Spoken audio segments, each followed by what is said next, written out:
year is 2001. The video game industry is dominated by Sony and Nintendo. Sega has fallen, and the PlayStation is at the peak of its power. But a new challenger is about to enter the battlefield, one that no one expected.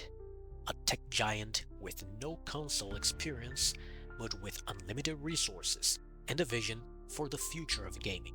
That company was Microsoft. What followed was a bold gamble that would change gaming forever, the birth of Xbox. This is the story of how Microsoft took on Sony, Nintendo, and the entire gaming industry.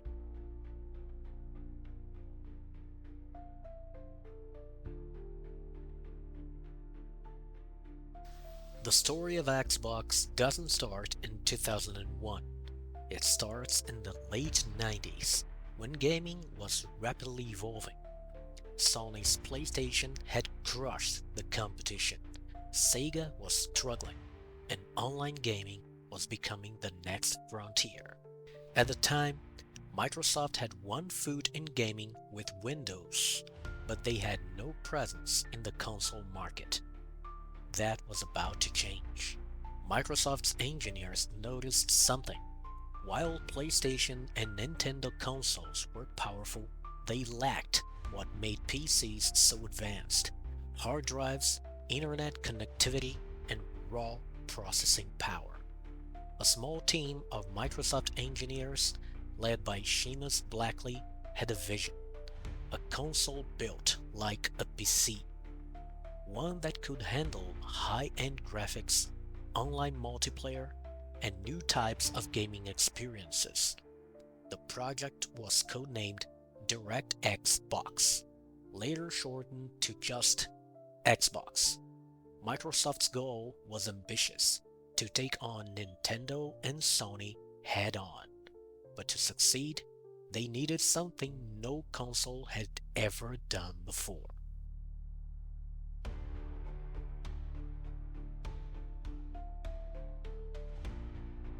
In January 2001, Microsoft made its move. At CES 2001, Bill Gates took the stage with an unexpected guest, Dwayne "The Rock" Johnson. Together, they unveiled the Xbox, promising a revolution in gaming. Microsoft wasn't just selling a console, they were selling the future of gaming. Xbox was the first console with a built-in hard drive, an Ethernet port for online play, and a system designed for ambitious, high-end games. But Microsoft needed a killer app, a game that would prove why Xbox was different.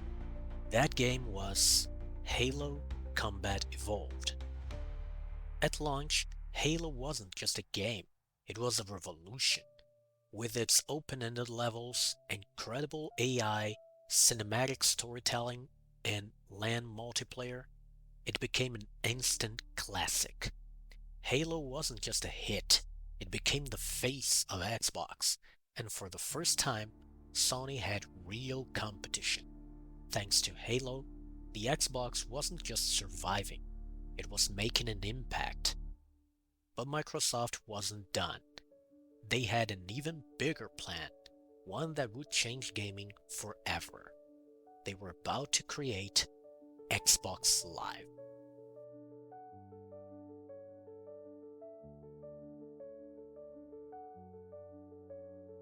At the time, online gaming on consoles was a joke. The Dreamcast had tried, but it was clunky. PlayStation 2 had online capabilities, but no unified service. Microsoft saw an opportunity.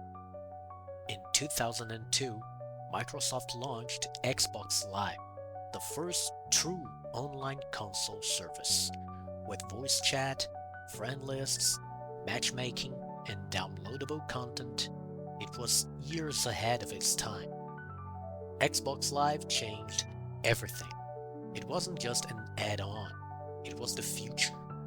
And with the launch of Halo 2 in 2004, Xbox had officially cemented itself in gaming history. The gaming industry would never be the same. Sony had dominated the PlayStation 2 era, but Microsoft had built the foundation for the future. Xbox Live set the stage for the next generation, where online gaming would become the standard. Microsoft had entered the console war and proven themselves, but the true battle was still ahead. The year was 2005, and the war for the next generation of gaming was about to begin.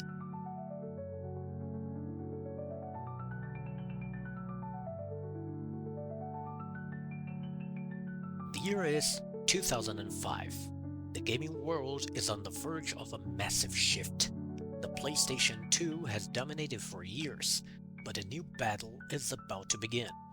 Microsoft, fresh off the success of the original Xbox, is ready to strike first.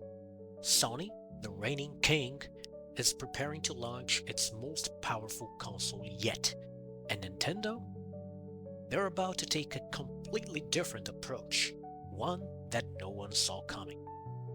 This is the story of the most chaotic, intense, and game-changing console war in history. Xbox 360, PlayStation 3, Nintendo Wii. Who would win and who would fall?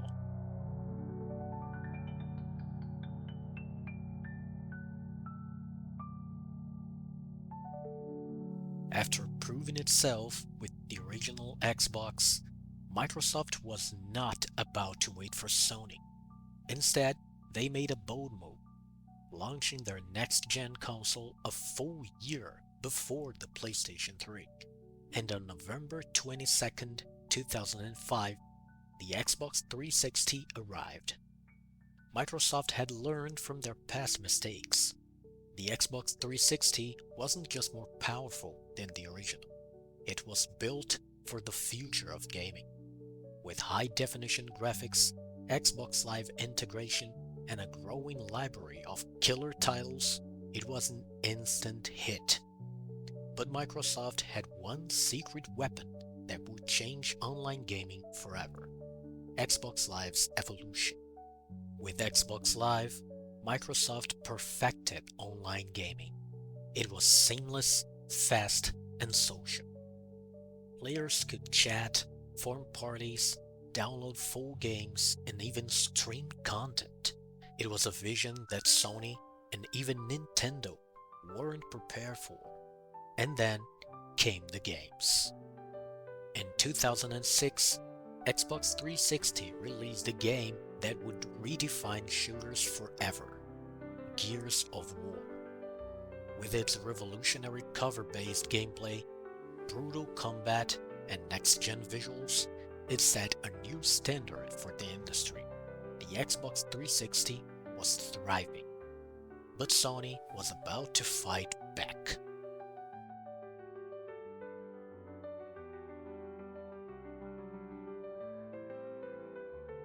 At the time, Sony was untouchable. The PlayStation 2 was the best-selling console of all time, and the PlayStation brand was unstoppable. But in 2006 at E3, something changed. Sony revealed the PlayStation 3, and the world was shocked, but not in a good way. The PlayStation 3 was a technological beast. It boasted the powerful Cell processor, a built-in Blu-ray player, and the promise of cutting-edge graphics. But it had one problem. It was too expensive. At $599, it was the most expensive console in gaming history, a price that many gamers simply couldn't defend.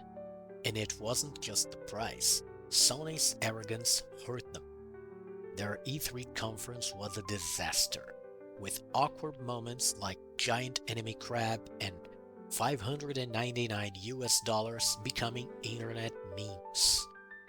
Meanwhile, developers were struggling with the PlayStation 3's complicated architecture, causing delays and poor performance compared to the Xbox 360.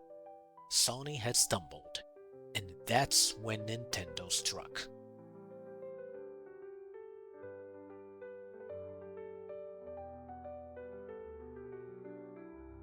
While Sony and Microsoft were battling over power and graphics, Nintendo saw an opportunity.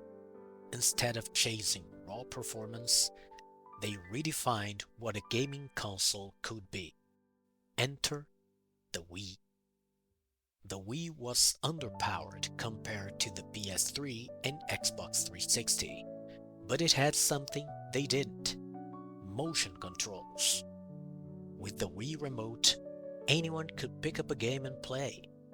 The strategy worked. The Wii became a phenomenon. Games like Wii Sports, Mario Kart Wii, and Super Smash Bros. Brawl turned the Wii into a cultural icon. By 2008, it had outsold both the PlayStation 3 and Xbox 360, making it the best-selling console of the generation. But the battle wasn't over yet.